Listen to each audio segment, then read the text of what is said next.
Aí tava lá a nossa casa, 3 peças levantadas, ceia, né? Aí o abençoado foge no meio da mudança.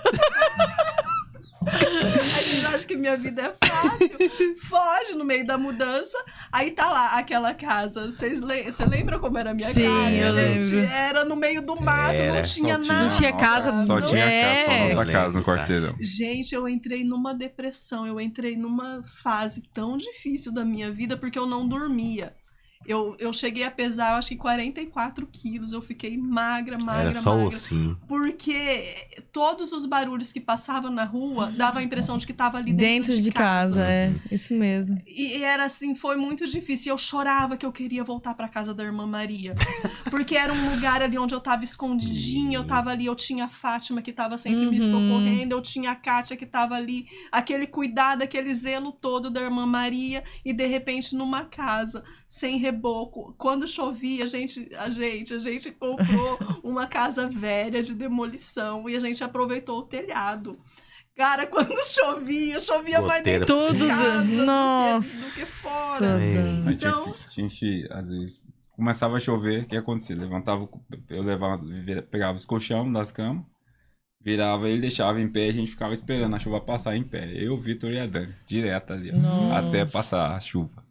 Aí vento, menina, o vento entrava tudo, porque não era rebocado, era muito difícil, muito. Mas quando a gente colocou a descarga no banheiro, gente, Foi o alívio. parecia coisa de outro mundo, porque a gente ficou uns 7 meses Só no sem baldinho. o encanamento, só no balde, tanto pra tomar banho quanto pra tudo. Nossa, Mas, Dani. gente, de verdade, o dia que ele pôs aquela descarga, Nossa, parecia era Elsa. coisa de outro mundo. Toda hora eu ficava lá apertando. Aí era ou era hidra? Não, hidra, garota, era de hidra. apertar, você não vem, E, Caraca. assim, a cada tempo a gente ia, né, dando uma melhorada, a gente ia, né, fazendo uma coisinha ou outra.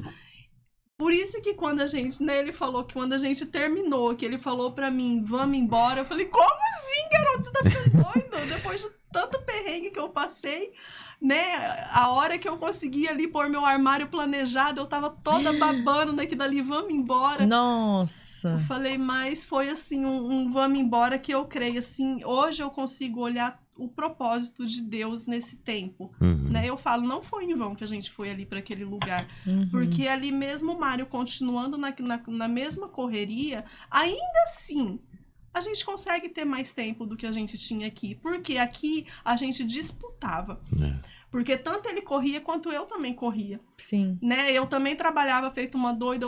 A gente não se via, na verdade, né? Ele chegando, eu saindo. Então aqui a gente disputava a correria. Da mesma forma que ele queria correr, eu também queria. E assim.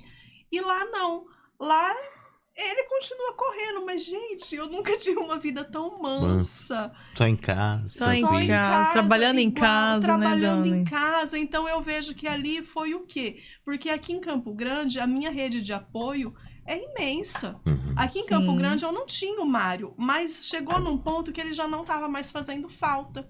Porque tudo que eu precisava, se eu precisava de algo que precisava de alguém me acompanhar, era a Keila e o Márcio.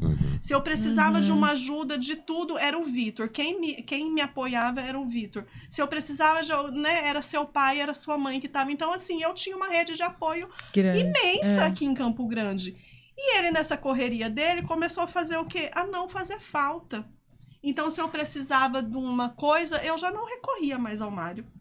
Eu ia pro Vitor, eu ia pra Keila, eu ia pro Márcio. O que eu não conseguia fazer sozinha, hoje eu já não troco mais um gás, eu não troco uma lâmpada.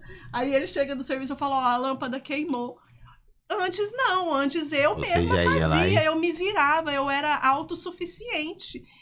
Então a gente começou a chegar num ponto assim que de verdade a gente tava se distanciando cada vez mais. Sim. Agora eu ir para uma cidade onde eu não conhecia ninguém, onde não tinha rede de apoio nenhuma. Sim.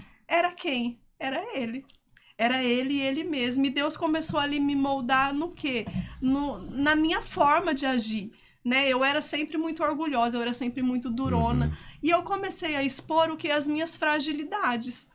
Né? Eu já não troco mais uma lâmpada, eu não troco, eu comecei o quê? A depender Dele. Sim. Gente, depois que eu aprendi isso, isso é maravilhoso. O dia que eu aprendi que, na verdade, eu não precisava bater de frente. É verdade. Então, assim, Deus, de verdade, foi, assim, um ano de moldar, um ano de cura. Foi um ano, assim, sabe? Onde muitas coisas ali que a gente tinha...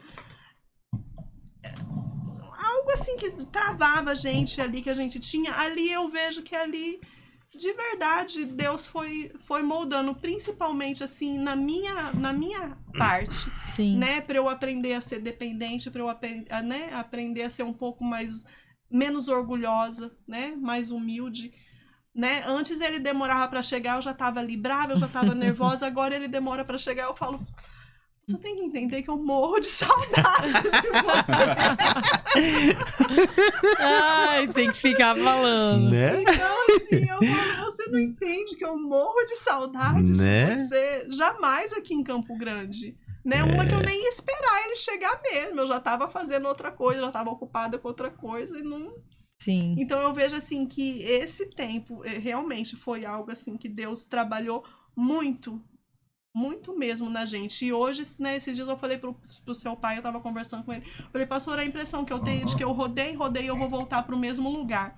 Ainda bem que ele dá uma chicotada boa. Ele falou, você não deve pensar assim. É que você não tá pensando direito. Eu falei, realmente, não foi, não. Nossa, de verdade, foi um ano, assim, de 4 anos de transformação. Hoje eu tenho certeza que eu vou voltar pra casa totalmente diferente do que eu fui.